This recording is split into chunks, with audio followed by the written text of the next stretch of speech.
A partir de agora, para explicar todo esse caso, é o ministro da Educação, Camilo Santana, a quem agradecemos a sua atenção. Ministro Camilo, muito bom dia. Bom dia, Donato. Bom dia a todos da Rádio Band News. Quero É um prazer, Donato. Prazer nosso. Ministro, vamos tentar explicar alguns pontos que deixaram dúvidas em relação a todo o caso. Ainda há pouco o nosso Jefferson falava que o estudante Ed Clay nega ter sido um fraude, que seria uma pura coincidência. Chega a citar a participação dele no prêmio CAPES Talentos Universitários, onde ele também chegou a ganhar R$5.000. Quem concorre assina algum termo de preservar as questões e ele assinou? Bom, Donato, essa é uma questão muito técnica do INEP. O Enem já existe há vários anos e cabe tanto ao INEP como à Polícia Federal, que está investigando, para saber se houve algum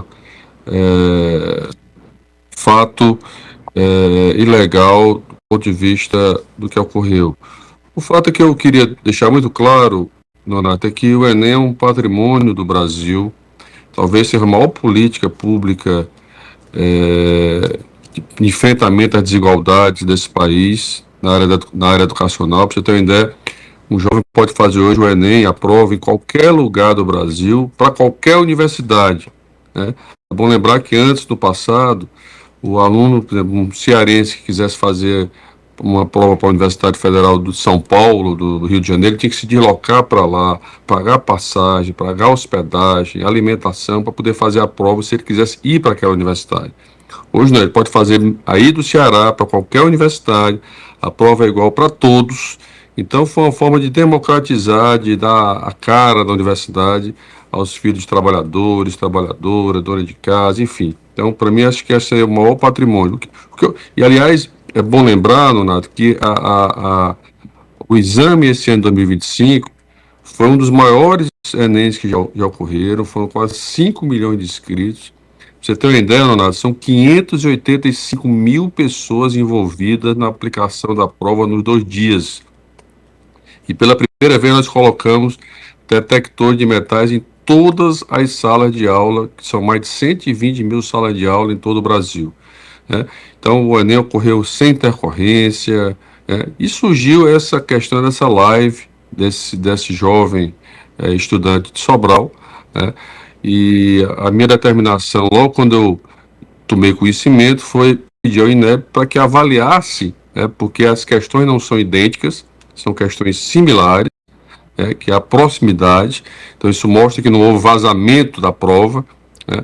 Então, e a decisão técnica do INEP, porque o INEP tem um grande corpo de profissionais que passam o ano inteiro, Nonato, preocupados com essa prova, organizando essa prova, né? Lá tem uma sala cofre, que só quem tem acesso são alguns profissionais, então é tudo muito rigoroso. E a decisão do INEP, Nós perdemos aí o contato da imagem e o som. Pois não, estou de volta. Está me ouvindo? Tá, agora voltou. Estou de volta? Então, mais uma questão de prevenção e isonomia, para não prejudicar, porque a informação que eu tenho é que cerca de 40 mil pessoas assistiram a live. Então, para não prejudicar os quase 5 milhões de jovens que realizaram a prova, o INEP decidiu anular esses 3 itens.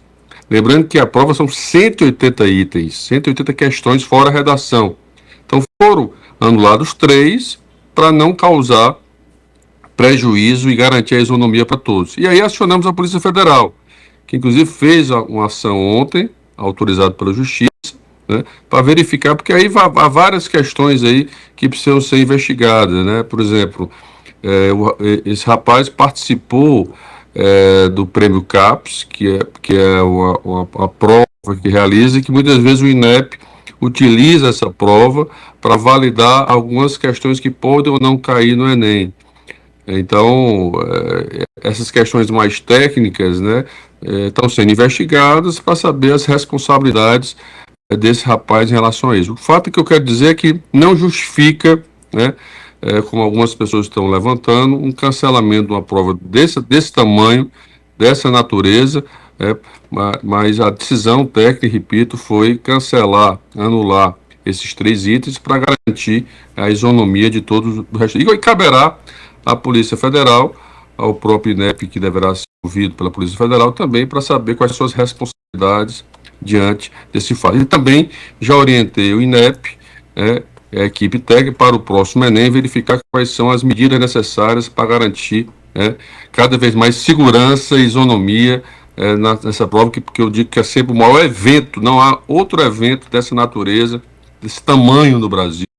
Repito, são 5 milhões de pessoas inscritas, são quase 600 mil pessoas envolvidas na aplicação da prova, entre fiscais, faz o transporte, o controle da prova, Polícia Federal, todo mundo, enfim. Então é um grande evento e a gente espera que a Polícia Federal possa esclarecer os fatos. Assisti ontem a reportagem do Fantástico, vi a justificativa do rapaz, mas, repito, caberá, porque é muito suspeito, por que ele tirou do ar a live, por que ele não manteve a live. Então há declarações de jornalistas de que ele oferecia dinheiro para as pessoas decorarem essas provas da CAPES, enfim. Então, eu espero que a Polícia Federal possa dar esclarecimentos em relação aos fatos. Mas eu queria tranquilizar a todos que fizeram o Enem, que o Enem foi feito com todo rigor, toda isonomia, e para dar garantia, os 2 gabaritos já foram divulgados, o resultado final sairá em janeiro. Ministro, a gente sabe da importância do Enem, claro, que é muito importante. Agora, uma auditoria interna do próprio INEP em 2023 falou em problemas crônicos relativos à quantidade, à qualidade das questões e também da necessidade urgente de modernização do sistema tecnológico nessa área do Enem. Essa nova crise não expõe um problema que é exatamente na produção de questões que relacionam. Servidores, por exemplo, apontaram que a estrutura, falta de estrutura como pano de fundo na anulação também do exame de 2025. Até que ponto o próprio INEP tem se resguardado para evitar essas falhas que já têm acontecido a cada ano? Donato, eu não tenho conhecimento desse relatório. Eu espero que o presidente do INEP e os servidores possam me relatar, porque todas as informações que sempre me chegam, eu tenho procurado, eu falo isso a nível de ministério como um todo, fazer os investimentos necessários. Eu conheço a estrutura, quem conhece a estrutura do INEP sabe a estrutura que ela tem, sabe a estrutura que eu acho que não tem canto nenhum nesse país em relação a garantir a segurança, tanto que ela foi chamada para fazer o grande concurso nacional que foi feito pelo governo federal, que é o concurso único nacional. Quem realizou, por exemplo, foi o INEP, pela seriedade, pela expertise que ela tem no país. Então, esses fatos que alguns servidores estão colocando, acho que é importante, primeiro, isso oficializado e chegar até ao ministro, que a gente possa tomar todas as medidas necessárias. Porque se tem uma coisa que eu tenho procurado fazer como ministro, é garantir o bom funcionamento de todas as nossas instituições, seja o FNDE, seja o INEP, seja a CAPES. Você tem uma ideia, a CAPES fazia 10 anos que não tinha reajuste de bolsa. Nós reajustamos as bolsas em 30, chegamos a quase 70% do reajuste de bolsas de doutorados e mestrado, iniciação científica no nosso governo. O FNDE não tinha dinheiro, às vezes, para pagar, eram 5 mil obras inacabadas e paralisadas nesse país. Hoje nós não temos mais nenhuma obra parada, estamos investindo, retomando obras que estavam paralisadas, construindo novas creches. Estive, inclusive, agora recentemente no Ceará, para você dar um exemplo, Nonato, 3 obras paralisadas desde 2017 em Tianguá. Nós fomos lá inaugurar, entregar essas obras, a primeira creche, a outra será entregue agora em janeiro, enfim. Então, tudo aquilo que... Você sabe que quando eu cheguei aqui no Ministério, precisou reconstruir esse Ministério. Então, todas as demandas que me chegaram, eu procurei fazer. O que eu sei é que o Enem desse ano não teve uma intercorrência, você pode verificar, 0 de intercorrência mais grave, o que prejudicasse o Enem. Repito, foram mais quase 600 mil pessoas. Nós ampliamos, aumentamos o número de fiscais, de coordenadores. Pela primeira vez na história tinha detector de metais em todas as salas de aula. Então você não viu nada, absolutamente nada, que tivesse de intercorrência que pudesse prejudicar o Enem. Surgiu esse caso, e agora vem como... Pela primeira vez eu estou recebendo essa informação sua de que há algumas questões internas do Enem. Eu vou chamar o presidente, saber quais são, e as medidas que forem necessárias serem tomadas, né, nós vamos tomá-las, não tenho dúvida, para aperfeiçoar. Eu sempre digo que, independente de questões de quem seja o governo, independente de questões políticas, independente de questões partidárias, o Enem é um grande patrimônio do povo brasileiro, é um grande patrimônio, é uma oportunidade que um filho de um trabalhador, de uma trabalhadora, tem de acessar a universidade pública nesse país. É a oportunidade de acessar as políticas públicas, seja o SISU através das universidades federais, seja do ProUni, seja do FIES. Então, para mim, esse é um grande patrimônio que precisa ser preservado e, claro, garantir toda a isonomia, a seriedade desse exame que é feito. E só lembrando, o INEP foi chamado para fazer a prova nacional, do concurso nacional, né, para que a gente pudesse... Recentemente fizemos aqui também a prova nacional docente, né, que foi a prova nacional que pela primeira vez nós estamos selecionando professores de forma padronizada em todo o Brasil, e foi chamado para ajudar no concurso nacional unificado de servidores do governo federal. Agora, estou só lembrando aqui, reconhecendo mais uma vez a importância do Instituto, tá? Mas a gente está lembrando aqui, o primeiro vazamento ocorreu em 2009, na prova do Enem. Era o ministro Fernando Haddad, e ele chegou a cancelou o Enem daquela época, estou recordando aqui, porque houve um vazamento 2 dias antes da prova. Aí fica sempre uma questão que a gente fica... Vazou de onde? Pelas informações que nós temos aqui, uma década depois... Mas nesse caso, viu, Nonato, foi o roubo da prova. A prova foi roubada da gráfica. Então, era isso que foi a prova toda. Era isso que eu ia falar. Então, hoje a prova passa por gráfica também, mas se tivesse passado por uma gráfica, não seriam 2, 3 questões, né? Teria isso. Realmente. Nem a questão foi idêntica. Nenhuma também idêntica. A diferença aí, Donato, é que não houve...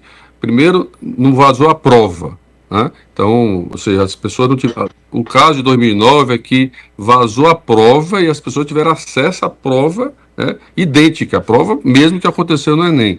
Nesse caso, as questões não eram nem idênticas, as questões eram similares, né, eram contextos, né? Então a pessoa que fez esse exame procurou decorar a questão. Então, não justifica, e aí não cabe a mim como ministro tomar decisão, cabe à equipe técnica. Se a equipe técnica tivesse dado outra orientação, nós teríamos, até porque eles são autônomos, são independentes, você precisa ver como é a equipe lá, ela é muito cuidadosa com o Enem. Então a decisão dela foi, olha, por uma questão de prevenção, por uma questão de isonomia, por uma questão dessas 3 questões serem similares ou parecidas com o que caiu no Enem, para não prejudicar os 5 milhões de candidatos, eu vou anular essas 3 questões e o restante continua, né? Não tem motivo ou justificativa para um cancelamento, diferentemente de 2009, onde vazou a prova. A prova que estava sendo rodada na gráfica vazou antes, né, alguns dias antes do exame. Então essa é a diferença, né, em relação a agora de 2025. Agora, essa operação da polícia o senhor tem alguma informação sobre qual é o prazo para a conclusão desse inquérito, dessa investigação? Não, eu estou aqui no Ministério, em Brasília já, né, e eu daqui a pouco tentar entrar em contato com o Superintendente Federal para dar informação, claro, e caberá, eu sei que a operação eu vi pela imprensa que a operação foi ontem, né, e agora vai ser a parte das análises dos documentos que foram apreendidos, foram incorporados ao processo, e a gente espera que a gente possa compreender o fato, mas, repito, eu acho que o que aconteceu não justifica qualquer mudança em relação à decisão em relação à manutenção do Enem de 2025. E mudança em relação ao pré-teste. A ex-presidente do INEP, a Maria Helena Castro, chegou a sugerir, depois desse caso, o uso de inteligência artificial para criar questões do Enem no futuro, eliminando a necessidade de pré-teste. O senhor concordaria? Pois eu não quero assim tomar já... Eu só quero que deverá haver mudanças, e aí determinei ao INEP que apresentem quais são as mudanças necessárias, porque é aquela velha história, viu, Nonato? As pessoas começam a descobrir algumas trilhas ou maneiras de burlar, muitas vezes, a lei, e às vezes a gente precisa começar a aperfeiçoar, melhorar para garantir cada vez mais segurança. Esse fato que aconteceu, por exemplo, em 2009 na gráfica, e aí houve toda uma mudança. A gráfica hoje é toda monitorada, Polícia Federal lá dentro, acompanhamento, ou seja, ninguém. Então, hoje as salas, a gente chama de salas cofre no INEP, as salas que as pessoas, só algumas pessoas têm acesso, toda monitorada, não pode entrar com nada, enfim. Então, você começa a aperfeiçoar. Então, eu acho que esse fato que aconteceu é um alerta, e eu acho que precisa ter mudanças, né, para que a gente possa aperfeiçoar, garantir mais segurança para o Enem em 2026, que inclusive vai ser a primeira vez que nós vamos considerar a prova do SAEB do terceiro ano a prova do Enem. Então vai ser um Enem muito importante para nós em 2026. Por que estão fazendo isso? Porque às vezes o aluno do terceiro ano só está preocupado com o Enem, ele não está preocupado com a prova do SAEB, que é a prova de avaliação da qualidade do ensino médio brasileiro, então, do terceiro ano. Então, a prova do Enem em 2026 será a prova do SAEB, será a prova única, portanto, a gente tem muita responsabilidade de fazer um bom Enem em 2026 e eu vou querer que tudo que seja necessário fazer para aperfeiçoar, para melhorar, para garantir cada vez mais segurança, isonomia, né, lisura do processo, nós vamos implementar para 2026, inclusive em relação a essa questão do pré-teste, que eu acho que precisa passar por mudanças, visto já o que ocorreu com esse jovem lá de Sobral. O Jefferson está chegando aqui, tem uma pergunta a lhe fazer. Jefferson, bom dia. Bom dia, Nonato. Bom dia, ministro. A gente repercutiu aqui no jornal que o próprio Edclay estava fazendo algumas denúncias envolvendo o seu nome em possíveis golpes na região, né, onde aconteceu a COP30. O Ministério da Educação tem acompanhado as possíveis ações envolvendo aí golpes, vazamento de gabaritos. O Ministério tem ciência disso? O que é que está fazendo aí também para poder resguardar a reaplicação da prova no Estado e também, né, para as pessoas que vão fazer aí o Enem no próximo final de semana? Jefferson, assim, eu não tenho conhecimento, não chegou até mim qualquer tipo de denúncia em relação a isso, né? Então, mas, repito, o próprio estudante lá de Sobral, né?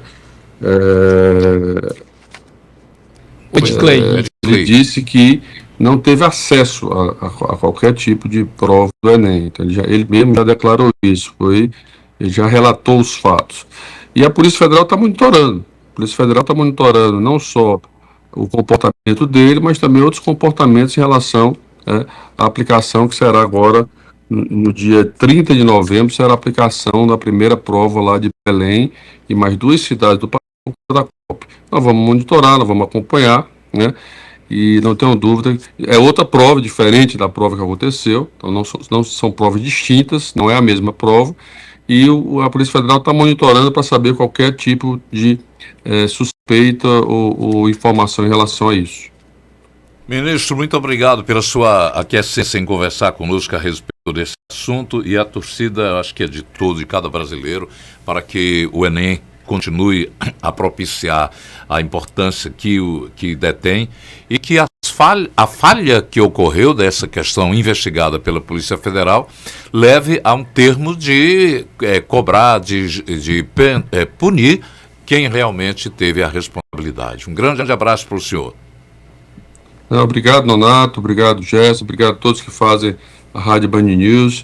E só para reiterar a importância, estamos aqui sempre à disposição, Nonato. Nós queremos cada vez mais que esclareça o que aconteceu, mas repetindo, tranquilizar todos os alunos que fizeram, os pais, as mães, porque são os torcedores dos nossos filhos e filhas que querem o sucesso na universidade, e que com certeza muitos deles estarão muito felizes com o resultado quando for divulgado em janeiro. Então, um abraço aí, estamos à disposição e com certeza vamos esclarecer todos os fatos. Um abraço. Muito obrigado, ministro. Nós conversamos com o ministro da Educação, Camilo Santana, fazendo referências ao caso do Enem, da prova, segunda prova, teve anulada 3 questões, e a investigação que, nesse momento, a Polícia Federal iniciou ontem, no domingo, Sim. provando o interesse do INEP em esclarecer tudo. E no próprio domingo, a polícia foi realmente fazer a operação de investigar tudo. Quem for o culpado deve ser punido. 9h50, 10 horas em ponto agora.